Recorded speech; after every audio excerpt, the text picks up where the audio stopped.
How did the inventor of dynamite end up creating the Nobel Peace Prize?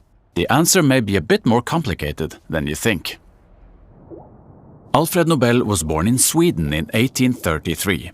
He learned at an early age that poverty and sickness could strike at any time. His father, Immanuel, went bankrupt twice in his lifetime. His mother, Henriette, gave birth to 8 children, but only 4 of them made it past childhood. At the age of 9, his family moved to Russia, where he spent most of his childhood. Alfred Nobel lived in a time of optimism and progress, with great advances in the fields of medicine and technology. But at the same time, wars and instability were commonplace. In his late teens, he went to France and the United States to study chemistry.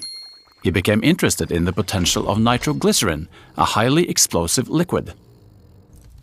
It took several years of experimenting before Alfred Nobel found how to transform the dangerous liquid into a malleable paste, making it easier to handle and safer to use. He named his invention dynamite. Dynamite was a revolution for the construction industry. Alfred Nobel was constantly working.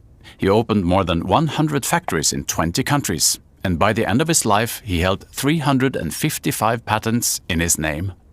He never married and had no children, so he could think differently when the time came to write his testament and decide what would happen to his fortune after his death. Maybe his money could support scientists, poets, and peacemakers. Alfred Nobel died in Italy in 1896. In his last will and testament, he wrote that most of his fortune was to be used to give out 4 prizes in Sweden in physics, chemistry, medicine, literature, and 1 in Norway, the Peace Prize. It has often been assumed that Alfred Nobel created the Peace Prize out of regret. But like many others in his time, he believed that scientists were not responsible for how their findings were used.